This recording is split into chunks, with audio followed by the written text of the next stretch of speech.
નમસ્કાર, ZS ટીવીમાં આપનું સ્વાગત છે। હું છું સંજય રાવલ। હવે આગળ વાત કરીએ તો સાબરકાંઠા જિલ્લાના પ્રાંતિજ ખાતે સરદાર પટેલની યાદમાં બારડોલીથી નીકળેલ સરદાર સન્માન યાત્રા 5મા દિવસે પ્રાંતિજ ખાતે આવી પહોંચતા પ્રાંતિજ ખાતે સરદાર સન્માન યાત્રાનું ભવ્ય સ્વાગત કરવામાં આવ્યું હતું।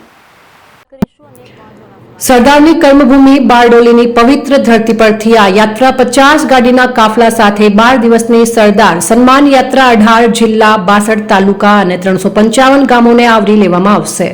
તો દેશના લોહ પુરુષ એકતાના પ્રતીક સરદાર વલ્લભભાઈ પટેલની 150મી જન્મ જયંતિ નિમિત્તે સમગ્ર ગુજરાતમાંથી એક ભવ્ય અભિયાનની શરૂઆત કરવામાં આવી છે।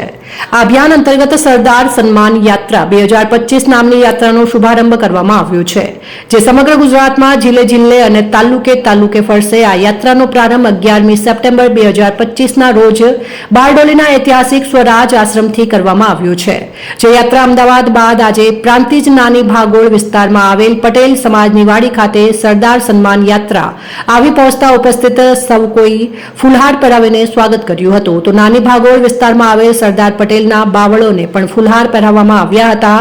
આ યાત્રા બારડોલીથી અમદાવાદ, પ્રાંતિજ, મહેસાણા, રાજકોટ, અમરેલી, ચમાડી, જૂનાગઢ સહિત ફરીને સોમનાથ ખાતે પૂર્ણાહુતિ કરવામાં આવશે।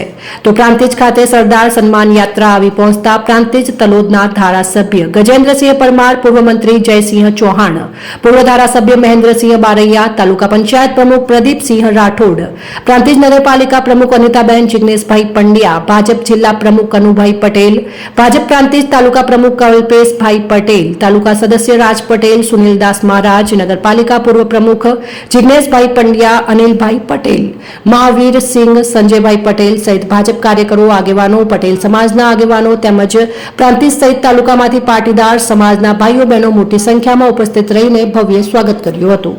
ઉમંગ રાવલ, પ્રાંતિજ। આ યાત્રામાં સરદાર સાહેબના વિચારો ઘર ઘર સુધી પહોંચે।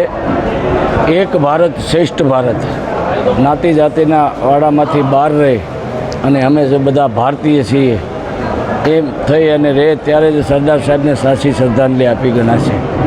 તો બારડોલીથી સોમનાથ 1800 કિલોમીટરની આ યાત્રાનો 5મે દિવસે આજે પ્રાંતિજની અંદર જે પ્રાંતિજના ગામ લોકોએ આ યાત્રાનું ભવ્યથી ભવ્ય સ્વાગત કર્યું એ બદલ ગામજનોનો આભાર માનું છું। એટલું કહી દીધું છે। 12 દિવસે પૂરી થશે।